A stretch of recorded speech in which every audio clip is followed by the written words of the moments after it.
Galang. Lemah je bang. Aduh. Abang pergi mana ni? Aku dah kena tipu, Neng. Siapa yang tipu abang ni? Hmm. Selalu abang yang tipu janda. Ini semua scammer punya kerja, Neng. Aku pun tak tahu benda ni boleh terjadi macam Neng. Duit gaji aku 6,000, Neng. 6,000 duit gaji aku. Aku pergi tekan, diorang semua dah keluar gaji. Tapi aku tekan langsung tak ada duit dekat bank. Mana abang tu? Aduh, aku tak tahu, Neng. Pasal apa itu air ada sekali tau. Aku dapat WhatsApp tau. Ada satu link masuk tau. Dia kata, link tu dia tulis apa?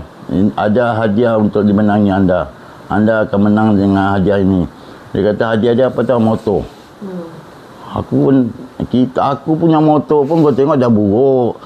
Memang orang kata kadang rosak, langsung tak boleh keluar. Kadang naik basikal aja. Jadi aku tekan lah link tu.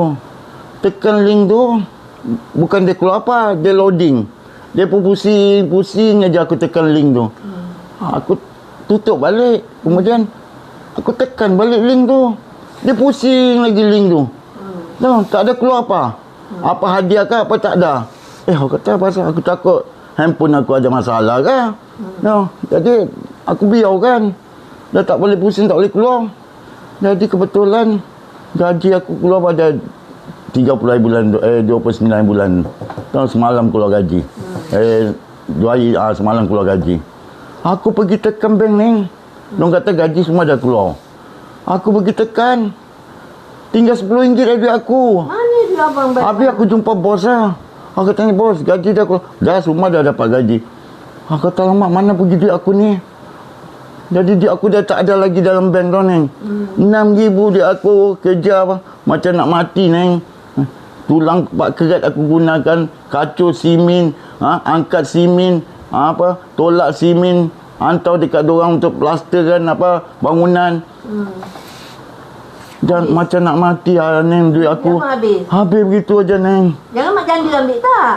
Ya Allah, ini bukan mak janda lah. Mak janda apa pula ada kena mengena. Ini scammer punya kerja Neng. Kau tak tahu lah scammer.